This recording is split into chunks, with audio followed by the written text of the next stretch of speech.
तुम्हारे घर में एक नहीं चार चार पुत्र हैं। और बोले कि धरो धीर भलो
गुरु वशिष्ठ, चिंता नहीं करो, तुम्हारे घर में एक नहीं चार चार पुत्र होंगे, लेकिन वो समय आने दो।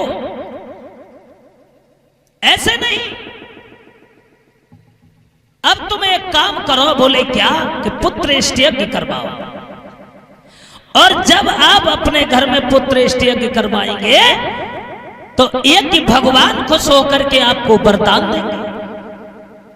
और जब वरदान देंगे तो एक नहीं तुम्हारे घर में चार चार पुत्र होंगे।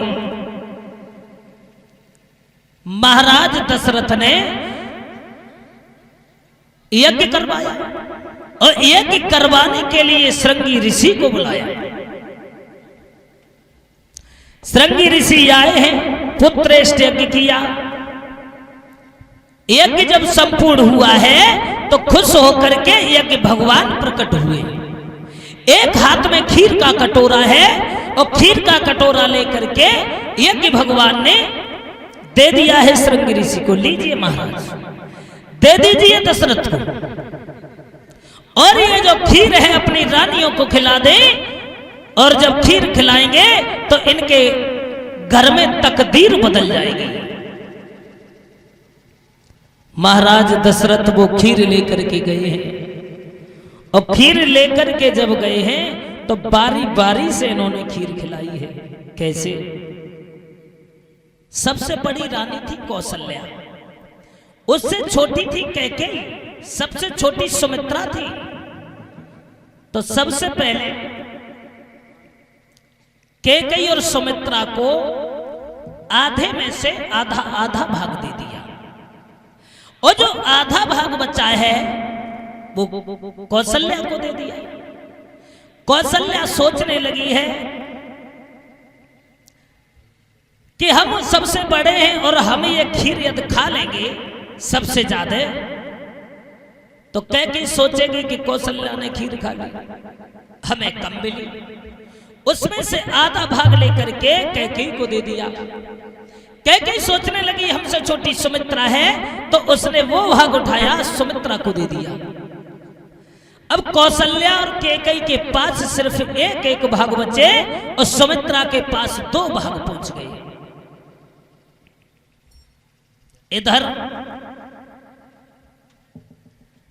खीर खाई है तीनों रानियों ने, तो धीरे धीरे धीरे धीरे उस खीर के खाने से तीनों रानियों की तकदीर बदल गई। तकदीर बदल गई। भगवान की ऐसी माया, वो तीनों रानियां गर्भ धारण कर गई। इधर धीरे धीरे जब समय व्यतीत हुआ है, भगवान का अवतार हुआ है, तो सबसे पहले बताया गया है भगवान